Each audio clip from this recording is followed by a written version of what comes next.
మీకు తెలుసా తొలి ఏకాదశి అంటే ఏమిటి? ఆ పండుగ వెనుక ఉన్న చరిత్ర ఏంటి? ఆషాఢ శుద్ధ ఏకాదశిని తొలి ఏకాదశి అంటారు. సంవత్సరం మొత్తం మీద వచ్చే 24 ఏకాదశులు ఏదో ఒక ప్రత్యేకత సంతరించుకుంటాయి. ఏకాదశి అంటే 11 అని అర్థం. మనకు ఉన్నటువంటి 5 జ్ఞానేంద్రియాలు, 5 కర్మేంద్రియాలు, వీటిని పనిచేయించే అంతరేంద్రియం అయిన మనస్సు కలిపితే 11.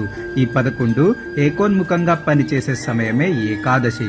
అయితే ఈ రోజు నుంచి 4 నెలల పాటు విష్ణుమూర్తి పాలకడలి మీద నిద్రిస్తాడట.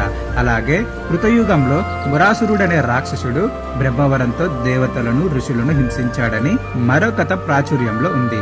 ఆ రాక్షసుడితో శ్రీ మహావిష్ణువు 1000 ఏళ్లు పోరాడి అలసిపోయి ఓ గుహలో విశ్రాంతి తీసుకుంటుండగా శ్రీహరి శరీరం నుంచి ఓ కన్య ఆవిర్భవించి ఆ రాక్షసుడిని అంతం చేసిందట.